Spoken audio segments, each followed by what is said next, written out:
आप देख रहे हैं इंडिया रिपब्लिक न्यूज और मैं हूं आशुतोष शर्मा। आज एक विशेष पर्व है और आप वृंदावन में दर्शन भी कर रहे होंगे कि ठाकुर जी को शीतलता प्रदान करने के लिए एक विशेष तरह की चंदन का लेप तैयार किया गया। उस चंदन को लेप को ठाकुर जी को आभूषण के तरह उनको सजाया गया। उसी चंदन के लेप से ठाकुर जी के पाजेब बनाए गए और उसी चंदन के लेप से कड़ुला बनाए जाते हैं और उसी चंदन के लेप से ठाकुर जी के लिए गले का हार तैयार किया जाता है।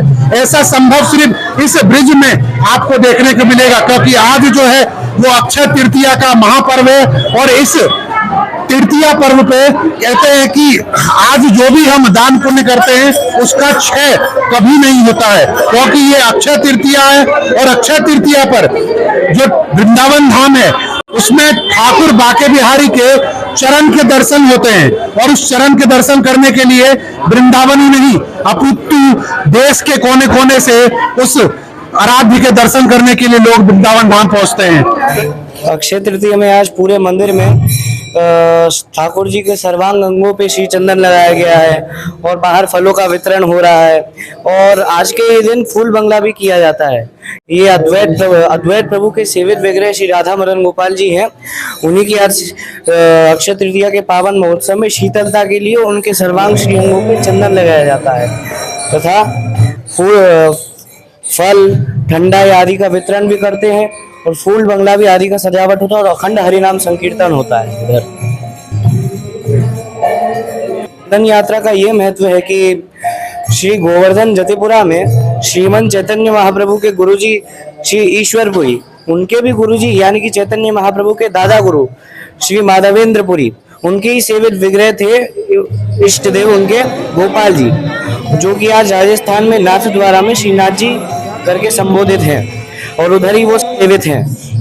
उधर तो उनके इष्ट देव को गर्मी के समय में बहुत गर्मी लग रही थी गोपाल जी को, तो इसीलिए उनने माधवेंद्रपुरी को आदेश दिया कि आप चंदन मेरे को लगाओ जिससे मेरे को शीतलता मिले।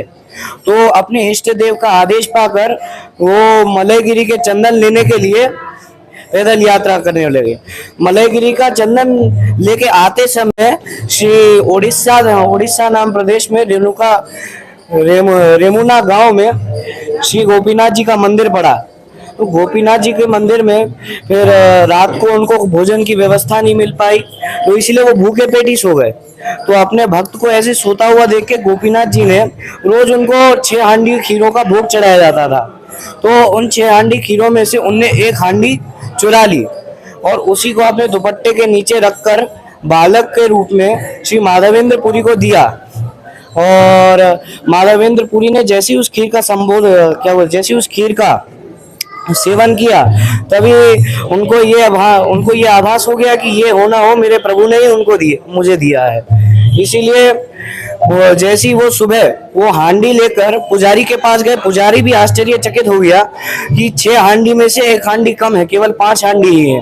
तब से ही उस स्थान का नाम पड़ गया खीर चोरा गोपीनाथ। तो फिर इधर श्री गोपाल उनके इष्टदेव गोपाल जी ने ये आदेश दिया उन्हें कि ये जो मलयगिरी का चंदन है गोपीनाथ जी को ही लगाया जाए, उससे मेरा भी तन शीतल होगा। इसीलिए अक्षय तृतीया आज ही के दिन ठाकुर जी के श्री गोपीनाथ जी को चंदन लगाया गया सर्वांग चंदन में। इसीलिए तभी से सभी ठाकुर जियों के चेहरे पर सभी अंगों पे श्री चंदन लगाया जाता है। और ये हमारे अद्वैत प्रभु के सेवित विग्रह श्री राधा मदन गोपाल जी को भी चंदन लगाया जाता है और चंदन लगाने के बाद सबको प्रसाद वितरण करते हैं, फूल बंगला लगता है और अखंड हरिनाम संकीर्तन होता है आज ही के दिन। राधे राधे। तो ऐसी इन तमाम खबरों को देखने के लिए जुड़े रहिए हमारे साथ। मैं आशुतोष शर्मा अपने सहयोगी मृदुल के साथ वृंदावन से।